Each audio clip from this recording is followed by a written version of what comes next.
আজকের ভিডিওতে জানতে পারবেন 2023 এবং 24 সালের জমাকৃত নুল্লাহস্তাগুলোর ভিসা দেরিতে হবার কারণ কি, এই নিয়ে থাকছে বিস্তারিত।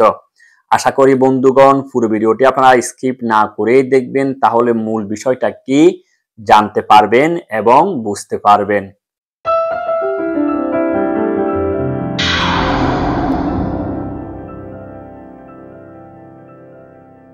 আসসালামু আলাইকুম ওয়া রাহমাতুল্লাহি ওয়া বারাকাতুহু। দেশ ও প্রবাসের কাছে কিংবা দূরের, ইতালি কিংবা ইতালির বাইরে যে যেখান থেকে আমার এই ভিডিওটি টিকটক, ইউটিউব এবং ফেসবুক পেজ থেকে দেখতেছেন, সবাইকে জানাই শুভেচ্ছা ও স্বাগতম। সঙ্গে আছে আমি ফয়সাল, ইতালির ভিসেন্সা থেকে।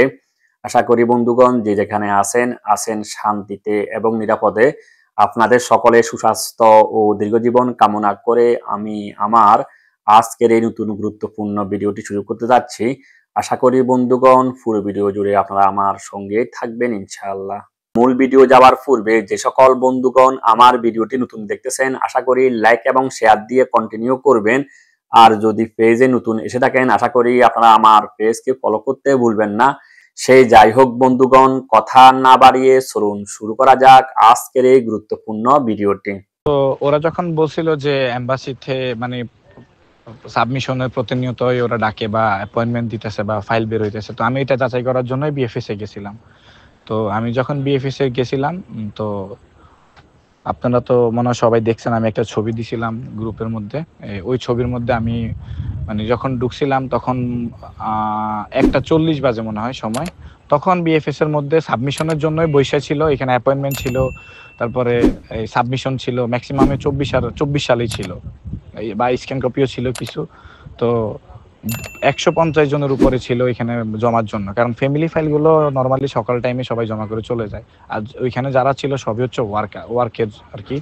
আমি 150 জনের মতো তখন দেখছিলাম। তো 1:40 যদি আমি 150 জন মানুষকে দেখি সাবমিশনের জন্য, তো তাইলে বুঝেন কি পরিমাণ সাবমিশন হইতেছে।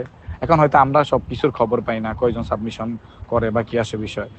আমি বিশ্বাস করেন, আমি কল্পনাও করি না যে বিএফএস এর ভিতরে গিয়ে এতগুলো মানুষ দেখবো। যাওয়ার পর আমি তো অবাক হয়ে গেলাম যে এতগুলো মানুষ কিভাবে সম্ভব এই সময় অবেলায় এতক্ষণ বসে আছে।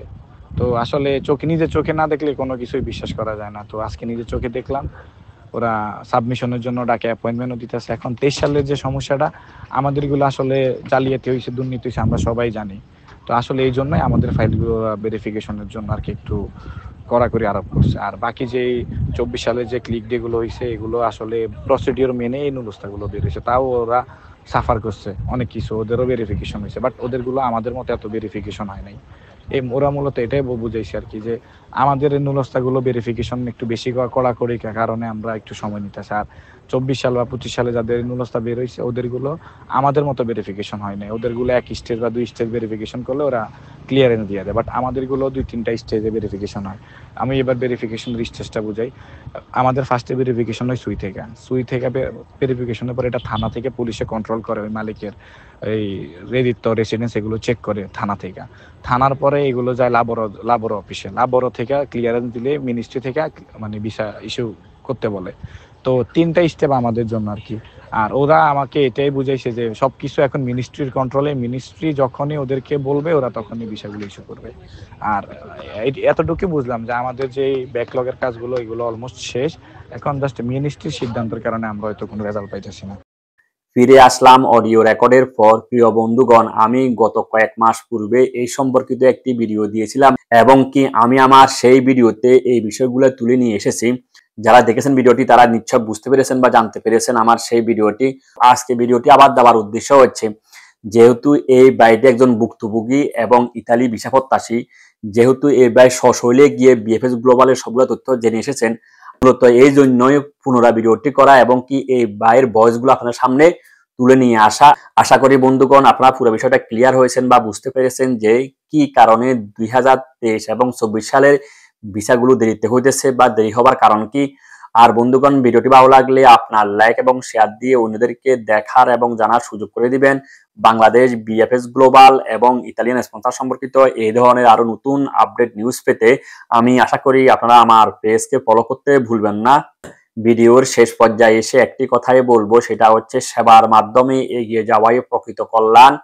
আপনি ভালো থাকুন এবং আপনার কাছের লোকদেরকে ভালো রাখার চেষ্টা করুন। থাকুন আনন্দ লোকে, থাকুন মঙ্গল আলোকে। আপনাদের প্রত্যেকের জীবন যেন হয় শান্তি এবং আনন্দময়। দেখা হবে আরেকটি ভিডিওতে। সেই পর্যন্ত আল্লাহ হাফেজ। আসসালামু আলাইকুম ওয়া রাহমাতুল্লাহি ওয়া বারাকাতুহু।